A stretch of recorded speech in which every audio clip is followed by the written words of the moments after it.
Hello बच्चों, आज हम क्लास 12th में चैप्टर 11 3D ज्योमेट्री इसके कुछ कॉन्सेप्ट्स करेंगे और साथ ही एक्सरसाइज 11.1 है उसको डिस्कस करेंगे। ठीक है, अगर आपको कोई भी प्रॉब्लम होगी किसी भी क्वेश्चन में तो आप कमेंट सेक्शन में लिख सकते हैं और वीडियो पसंद आए तो वीडियो को लाइक ज़रूर करना और चैनल को सब्सक्राइब ज़रूर करें। देखिए, आज चैप्टर 11 जो है वो है हमारा 3D geometry, 3 dimensional geometry. 3 dimension में हमारे पास क्या होते हैं? 3 डायमेंशंस होती हैं, X axis, Y axis and Z axis. ठीक है, और ये जो तीनों डायमेंशंस होती हैं ये आपस में एक दूसरे के परपेंडिकुलर होती हैं।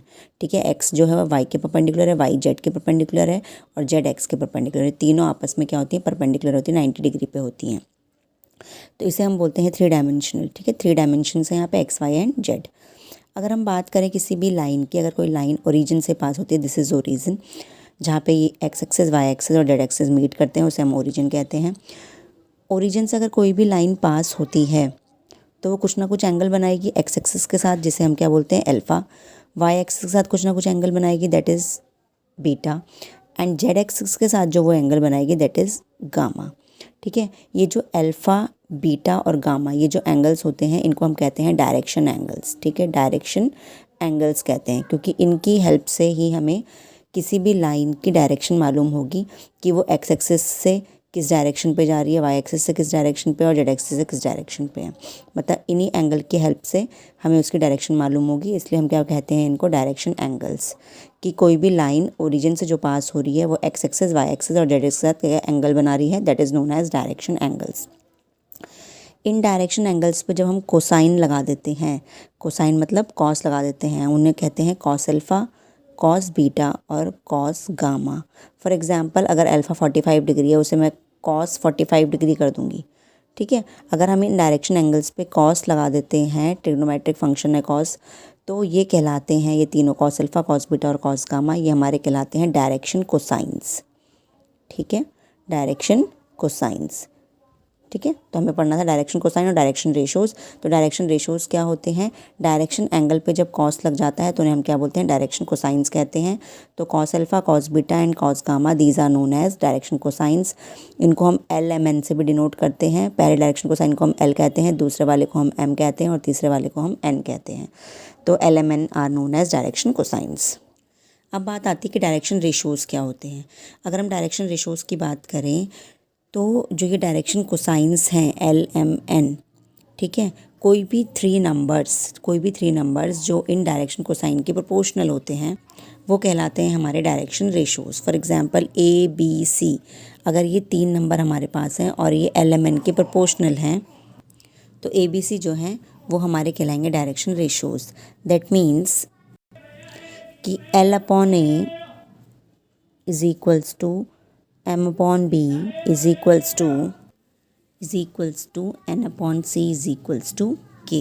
That means l, अगर l जो है हमारा डायरेक्शन कोसाइन है, डायरेक्शन कोसाइन अगर किसी भी नंबर के साथ प्रोपोर्शनल में है, डायरेक्शन कोसाइंस अगर किसी भी 3 नंबर के साथ प्रोपोर्शनल में है, प्रोपोर्शनल का मतलब क्या होता है? डिवाइड में उनका जो रेशो है अगर वो बराबर आ रहा है, एल और ए का रेशो, एम और बी का रेशो, एन और सी का रेशो अगर ये बराबर आ रहा है किसी भी के, तो ये जो ए बी सी होंगे these are known as direction ratios.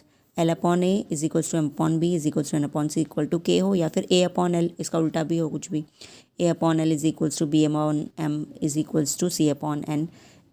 भी किसी अगर रेशो के बराबर आ रहा है तो ए बी सी हमारे क्या कहलाएंगे? डायरेक्शन रेशोज़ कहलाएंगे।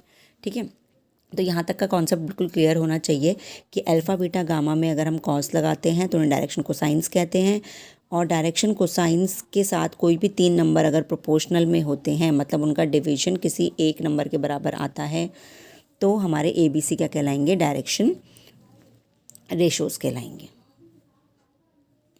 ठीक है, उसके बाद टॉपिक जो हमारा है वो टॉपिक है हमारा relation between direction cosines of a line. Direction cosines क्या है हमारे पास? एल एम एन, ये हमारे डायरेक्शन कोसाइंस हैं। इनके बीच में रिलेशन क्या होता है? L square plus M square plus N square is equals to 1। ठीक है, ये फार्मूला है, ये रिलेशन होता है एल एम एन के बीच में कि L square plus M square plus N square is equals to क्या होता है? 1 होता है। तो ये फार्मूला आपको याद रखना है, ये यूज़ होगा हमारे क्वेश्चंस में। नेक्स्ट टॉपिक है direction cosines of a line passing through 2 points. अगर हमारे पास कोई भी 2 पॉइंट है, फॉर एग्जांपल फर्स्ट पॉइंट है x1 y1 Z1 और दूसरा हमारे पास पॉइंट है x2 y2 z2। ये हमारे पास दो पॉइंट्स हैं। कोई भी लाइन है जो इन दोनों पॉइंट से पास कर रही है, ये 3 डायमेंशनल है। P और Q से कोई भी लाइन पास कर रही है। Direction cosines of a line passing through 2 points. इन दोनों पॉइंट से पास होने वाली लाइन के डायरेक्शन कोसाइंस हमें फाइंड आउट करने हैं। ठीक है, अगर कोई भी लाइन है, अगर वो 2 पॉइंट से पास हो रही है और वो 2 पॉइंट के बारे में हमें पता है, तो हमें इस लाइन के क्या निकालने हैं, डायरेक्शन कोसाइंस निकालने हैं। तो हम किस तरीके से निकालने हैं, सिंपल हमारे पास फार्मूला है, आप फार्मूले पे फोकस कीजिएगा, क्योंकि एग्ज़ाम में अब इतना टाइम नहीं है बोर्ड के एग्ज़ाम में कि हम बहुत ज़्यादा डिटेल में समझें। तो इसका सिंपल फार्मूला है x2 माइनस x1 अपॉन में P Q, comma y2 minus y1 upon में P Q and z2 minus z1 upon में पी क्यू। ये पहला डायरेक्शन कोसाइन है, मतलब L, ये दूसरा डायरेक्शन कोसाइन और ये तीसरा डायरेक्शन कोसाइन।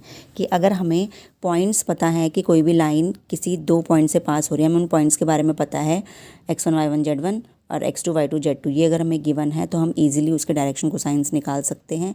ये फॉर्मूला है किसी भी लाइन जो 2 पॉइंट से पास हो रही है उनके डायरेक्शन कोसाइन को निकालने का। x2 माइनस x1 अपॉन में P Q, y2 minus y1 upon में P Q, z2 minus z1 upon में पी क्यू। और पी क्यू क्या है, पी क्यू है डिस्टेंस बिटवीन दीज 2 पॉइंट्स, इन दोनों पॉइंट्स के बीच की डिस्टेंस। और इसे कैसे निकालते हैं हम, डिस्टेंस फॉर्मूला लगाएंगे, x2 माइनस x1 का whole square plus y2 minus y1 का whole square plus z2 minus z1 का होल स्क्वायर। ये हमारे पास क्या आ गया, डिस्टेंस फार्मूला आ गया। ठीक है, तो पी क्यू आप डिस्टेंस फॉर्मूले से निकाल लेंगे और x2 माइनस x1 अपॉन में पी क्यू करेंगे, ऐसे ही y2 minus y1 upon P Q, z2 minus z1 upon P Q. तो ये आ जाएंगे direction cosines of a line passing through 2 points. ठीक है, तो ये तो डायरेक्शन कोसाइंस हो गए।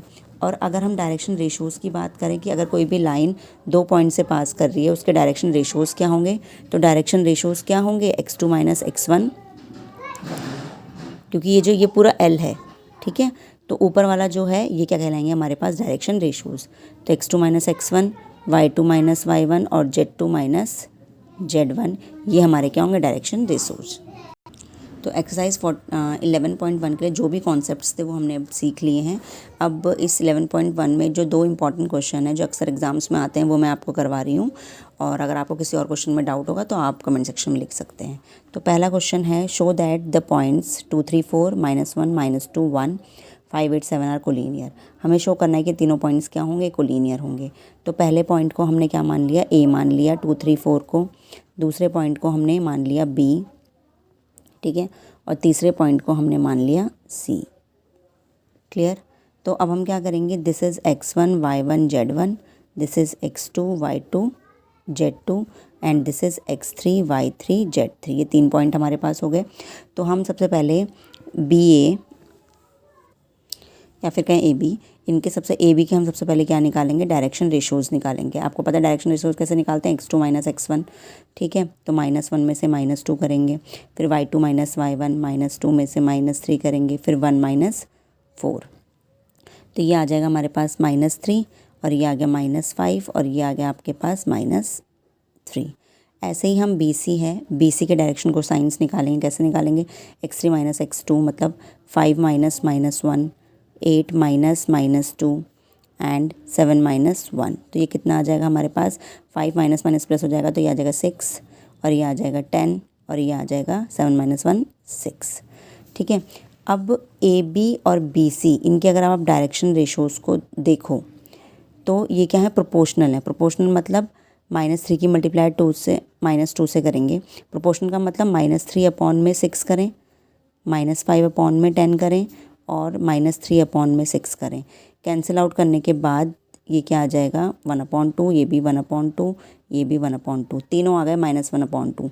दैट मीन्स ये आपस में क्या हो गए, प्रोपोर्शनल हो गए।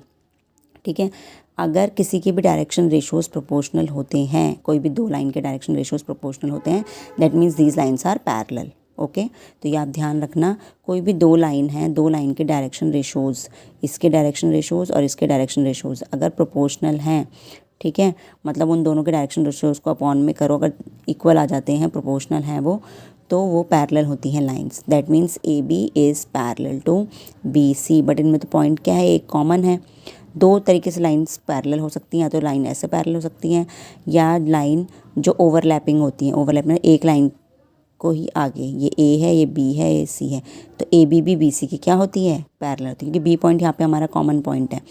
तो A B line B C के डिफरेंट लाइंस तो ये है नहीं कि ऐसे पैरेलल होंगी, ये कैसे पैरेलल होंगी, ए बी और बी सी क्या होगी, उसी के आगे होगी, तभी ये लाइन क्या होंगी, पैरेलल लाइंस क्या होती हैं, जो आपस में कभी इंटरसेक्ट ना करें, तो ये इंटरसेक्ट नहीं करेंगी, ठीक है, इनके बीच का एंगल 0 है। तो A B is parallel to B C, क्योंकि बी कॉमन पॉइंट है तो ये एक के बाद एक होंगे, that means B is common point, और हमारे पास ए बी सी तीनों क्या होंगे, कोलिनियर होंगे, ठीक है, डिफरेंट लाइन से नहीं हो सकती हैं। तो इस तरीके से हम क्या कह सकते हैं कि ए बी बी सी के डायरेक्शन को साइंस प्रोपोर्शनल हैं, therefore B is the common point and therefore हमारे पास these 3 points are collinear. I hope आपको समझ में आ गया होगा। नेक्स्ट जो क्वेश्चन है ये भी एग्जाम्स में आया हुआ है, ठीक है, ये बोर्ड एग्जाम्स में आपके आए हुए हैं, इसलिए इंपॉर्टेंट क्वेश्चंस हैं। Find the direction cosines of a line which makes equal angles with the coordinate axis. एक ऐसी लाइन के डायरेक्शन कोसाइंस आपको बताने हैं जो कोऑर्डिनेट एक्सिस के साथ इक्वल एंगल्स बना रही है। कोऑर्डिनेट एक्सिस के साथ इक्वल एंगल बनाने का मतलब X Y Z, these are the coordinate axis, ठीक है। तो एक्स वाई जेड हमारे कोऑर्डिनेट एक्सिस हैं, और बोला है कि जो ये लाइन है वो तीनों के साथ इक्वल एंगल बना रही है। दैट मीन्स एक्स के साथ अगर अल्फ़ा बना रही है तो वाई के साथ भी अल्फ़ा बना रही है, और जेड के साथ भी क्या बना रही है, अल्फ़ा बना रही है, तीनों के साथ इक्वल एंगल बना रही है अल्फ़ा।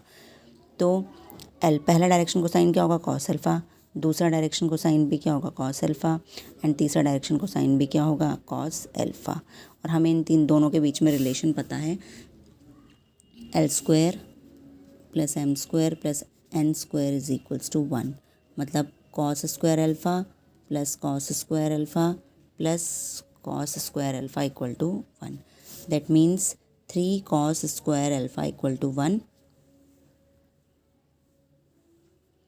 तो कॉस अल्फ़ा की वैल्यू क्या हो जाएगी, ये हो जाएगा 1/3 प्लस माइनस 1/√3, ठीक है। हमें क्या पूछा था, डायरेक्शन कोसाइन निकालना था हमें, तो डायरेक्शन कोसाइन क्या है, कॉस अल्फ़ा ही तो है, तो हमने कॉस अल्फ़ा की वैल्यू निकाल दी प्लस माइनस 1/√3।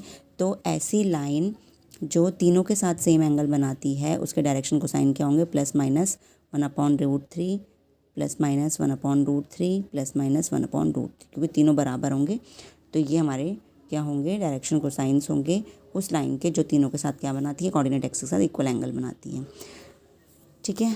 तो हमने एक्सरसाइज 11.1 के सारे कॉन्सेप्ट भी कर लिए, इंपॉर्टेंट क्वेश्चंस भी कर लिए। अगर कोई डाउट होगा तो आप ज़रूर पूछिएगा कमेंट सेक्शन में, और वीडियो को लाइक ज़रूर करना और शेयर करना जितने भी आपके फ्रेंड्स हैं उनके साथ। Thank you.